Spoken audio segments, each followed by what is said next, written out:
I think आपका नाम का तो बहुत सिंपल और इफेक्टिव नाम है, एक बार में समझ में आ जाता है। आपने प्रॉब्लम भी बहुत अच्छी आइडेंटिफाई करी, क्योंकि मोस्टली हम लोग ना, मेरे को ऐसा लगता है अभी तक हम लोग बड़े बड़े सेलिब्रिटीज को देख के इन्फ्लुएंस होके और फिर वो प्रोडक्ट ले लेते हैं, बट जब हमारी स्किन को जिस चीज की जरूरत होती है अगर वो मिल जाए तो वो एक प्रॉब्लम का सोल्यूशन हो जाता है। और मेजरली अभी जो आपकी टोटल सेल्स है, अगर मैं उसकी बात करूं तो ऑनलाइन कितनी है, और अगर यहाँ से इन टर्म्स ऑफ परसेंटेज, और जो डॉक्टर्स और प्रिस्क्रिप्शंस में सजेस्ट करते हैं, आपने वो नेटवर्क भी डिकोड किया सबसे पहले, तो वहां से कितनी और कौन से अदर नेटवर्क से आपकी मेजर सेल्स आती है? अभी हमारी मेजर सेल्स ऑनलाइन से आ रही है, ऑलमोस्ट अभी 40% है, 30% हमारी डरमार्ट की है और 20% हमारा एक्सपोर्ट्स है और 10% इज रिटेल। तो सब कुछ ग्रो हो रहा है, एक्चुअली सब बहुत फास्ट पेस पे ग्रो हो रहा है। ऑनलाइन तो इट डिपेंड्स आप कितना ग्रो करना चाहते हैं। एक्सपोर्ट में भी I think this year we will do very well. We have added more countries, काफ़ी हमने ईस्ट यूरोपियन कंट्रीज को भी ऐड किया है। एक्सपोर्ट बड़ा स्लो ग्रो होता है लेकिन बहुत अच्छा ग्रो होता है। तो हम लोग जनरली, मुझे बहुत से लोग पूछते हैं आपको एक्सपोर्ट में बायर्स कैसे मिलते हैं, तो हम लोग बहुत छोटी सी कंपनी थे, तब से हम लोग ट्रेड फेयर्स में, एग्जीबिशंस में पार्टिसिपेट कर रहे हैं।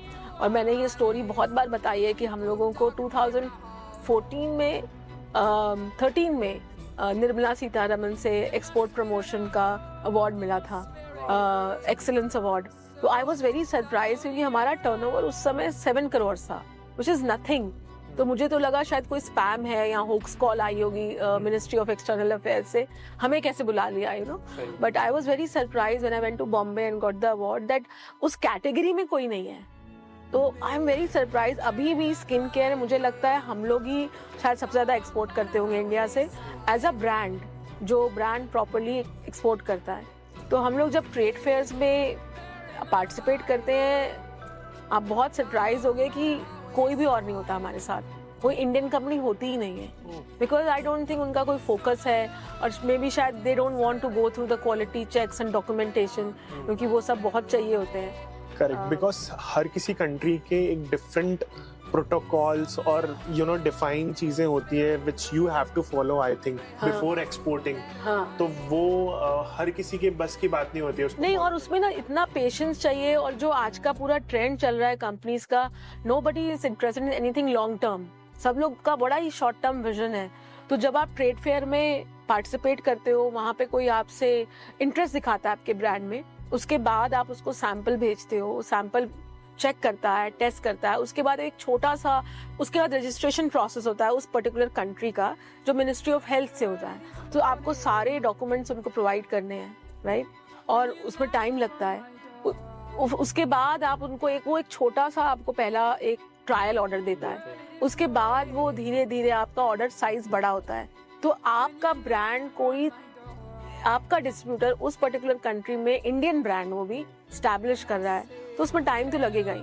But it's a very interesting and good business, very good and a very profitable vertical, क्योंकि प्रॉफिटेबिलिटी इज वेरी गुड। और जनरली हमारा ये पूरा बिजनेस इज ऑन एडवांस, तो कंपनी का cash flow is very good. पर I don't understand still companies don't go for export. मुझे लगता है उन्हें लगता है बहुत सारा काम है और बहुत लंबा टाइम और पेशेंस है। Maybe they are not very patient. हर किसी के पास नहीं होता है, yes.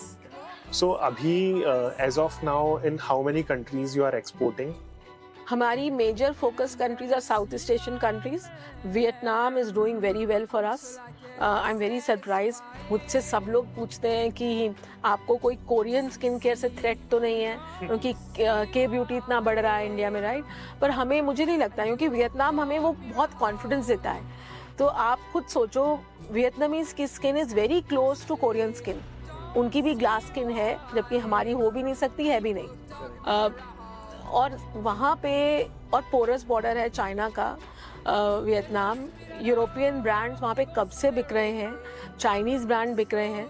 But as an Indian brand हमने लास्ट ईयर 18 करोड़ का एक्सपोर्ट किया था। तो आप सोचिए हमने किया था उसका, उसने 4 टाइम्स पे सेल किया होगा, 4 to 5 टाइम्स में, राइट?